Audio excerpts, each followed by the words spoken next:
Hello everyone, and welcome to our newest video series where we fire 5 questions your way related to EVE Online. After each question, we'll do a mini deep dive into the subject and explain the answer in detail. We think this is a fun way to learn more about EVE Online. Today we are starting simple, and we have some newbie friendly questions lined up where we will teach you some basic knowledge about EVE Online. What we also have today is our first contest on the channel, something we plan to do monthly from now on. In order to participate, you will need to follow the instructions at the end of the video. So, without further ado, let's dive into our first question. What is K-Space?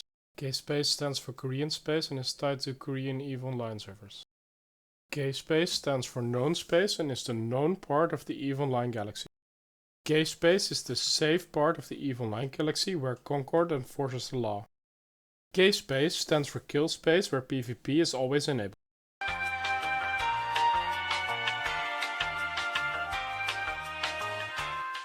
The correct answer was B, so let's have a look why that is. If we look at the composition of K-Space, we have high security space, also known as HiSec, from system security 0.5 to 1.0. The system security of a system indicates something about the relative safety of that system. If we look at HiSec overall, you are relatively safe. You are at risk as a war target or as a neutral from suicide ganking. If we look at some examples, we have Jita, the most important market hub in EVE, Amar, another relatively important market hub for the region, and Mole, a unique system because it holds the cemetery monument, which is a structure dedicated to players of the game that have passed away in real life. We have low security space, also known as LowSec, from system security 0.1 to 0.4. If we look at LowSec overall, you are vulnerable to PvP, but engagements do have consequences. For the sake of this video, we're not going to do a deep dive into LowSec mechanics and restrictions. Overall, in terms of your safety, when traveling in LowSec, you should expect PvP. So let's again look at some examples of well-known LowSec systems. First we have Tama. It used to be a major PvP hub, mainly for solo, small gang, and faction warfare fights. Then we have Teneur, a very well-connected system with a lot of wormhole activity. It is well known for its static wormhole connections, which means that there will always be one wormhole to high, 2 wormholes to low, and 3 wormholes to nullsec. Last we have Amamake, known for its Freeport keepstar in lowsec. It is the longest standing keepstar that is still a Freeport today. Finally, we have null security space, also known as null or nullsec, from system security -0.1 to 0.0. Nullsec is the space where big alliances fight for control of these systems and where PvP is prevalent. If we then again go to some examples, HGP, a popular entrance to catch from HiSec and one of our first homes in EVE Online. Then we have Poitot, the only named system in Syndicate, is part of the NPC controlled system in nullsec, meaning no player alliances control the space. The system is often used in various memes. And then we have M2, known for the most destructive battle in EVE Online, which took place on the 30th of December of 2020. In conclusion, we have HiSec, LowSec and nullsec, which make up the known part of the EVE Online universe. What is TIDI? A stands for time dilation, is the technical mechanism EVE Online uses to handle massive fleet battles. B stands for time dilation and is a weapon system that slows everything in a large 15-kilometer blue sphere in space.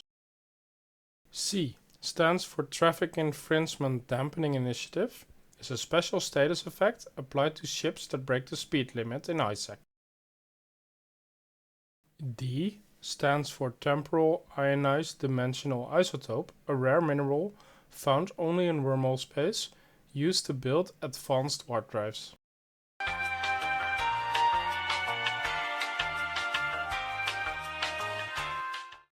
The correct answer was A, so let's have a look why that is. Before we can explain what TIDI is and how it works, we first need to understand a little bit more about how the EVE server functions. The EVE universe is split into solar systems, for example, systems around JIDA and systems in cache.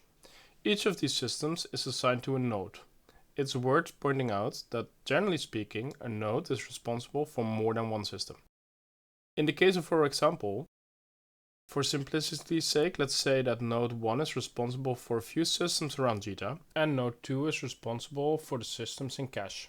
This way, the entire EVE universe is split up into different node mappings, where each node is responsible of keeping track of all the player entities in that system and is tasked with processing all the actions that these players take. So next, let's take a look at ticks. In short, a tick is a point in time where a node will process all previous actions which are received by the node. When a player entity takes an action, such as warping, targeting, or shooting, then it gets sent to the node by the EVE client. By default, every second the node processes a tick, which means that it will process all the previous received actions and will resolve the results.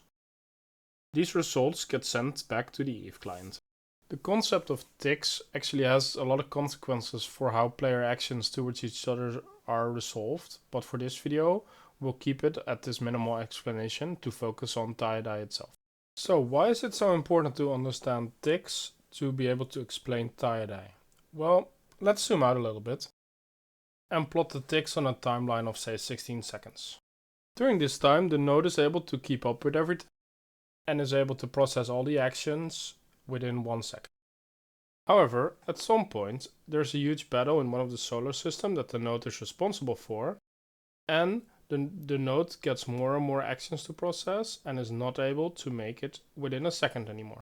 When a node can process all the actions in a second, it will start to trigger TIDI and pick a new time frame for each tick. This time frame is the same for all players on the node, so everyone is slowed down by an equal amount. This will give the node more time to process the actions and essentially slow the player's clients down. This only occurs on the node that struggles, and all other nodes, thus all other solar systems, are not affected. If you've never been in a TIDI fight before, you might wonder how this looks in the client. So here we have the solar system display in the client. On the marked location you will see one of these three circles, indicating how heavy the TIDI is and approximately by how much the node is delayed. Green, low TIDI, slightly reduced speed in node processing. Yellow, up to half the speed, where every tick takes twice as long. Red, you will encounter mostly during big battles and can be delayed by 10 times, meaning 1 second will take 10 seconds. Last but not least, I want to point out what is not affected by TIDI. The server clock, skill training times, jump timers, and structure timers. What's that ship? The correct answer was an avatar. Okay, so let's do a quick crash course in Titans. The avatar is a Titan class ship, the largest and most powerful player-controlled ship class in EVE. These vessels can take more than a year of skill training to get into and pilot effectively. They generally function as utility for corporations or are fielded in large-scale engagements between alliances or coalitions.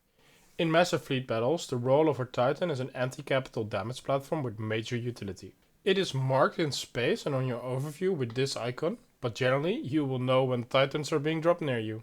It is important to note that they can only dock in keep stars, which are the largest player-owned structures in EVE Online. If we look at the different Titans that exist today in EVE, then we have the Avatar belonging to the Amar race, the Leviathan belonging to the Kaldari, the Erebus belonging to the Galente, and the Ragnarok belonging to the Minmatar. These 4 Titans cover the racial Titans that exist in EVE Online. However, we also have Pirate Faction Titans, generally in EVE we just call these Faction Titans, the Vanquisher belonging to the Serpentis, the Azariel belonging to the Angel Cartel, the Moloch belonging to the Blood Raiders, the Komodo belonging to the Guristas.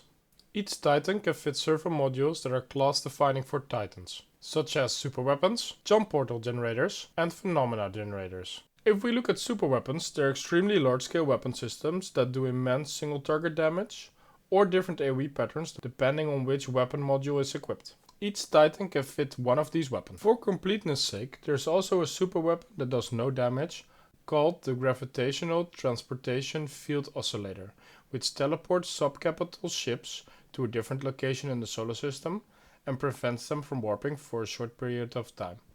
That being said, this module doesn't see much use in the current meta. Each Titan can also be outfitted with a jump portal generator, which provides a lot of utility as it allows the Titan to give ships without a jump drive the ability to jump to beacons in space, allowing for fast travel without gates. This ability is not unique, as the Rorqual and Black Ops ships also have a variation of this ability.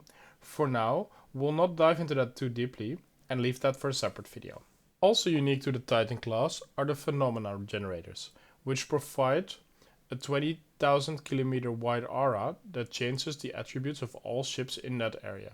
Each racial Titan has a different phenomenon attached to it. Each phenomena has 2 positive modifiers and 2 negative modifiers. It's worth pointing out that the negative modifiers don't have to be drawbacks, as they can also be seen as debuffs to enemy ships around the Titans. And that brings us to the end of our video today. I hope you learned something, and I'm curious if this is the type of content we should do more of. Let's have a final look at the contest we're running from the 9th to the 16th of April. In order to enter, you should be subscribed to the channel and comment if you learned something today. Also feel free to let us know if this is the type of content that we should do more of. Then, after the 16th, we'll go through the comments and randomly pick 15 winners who we will contact to get their Ferex Navy issue skins.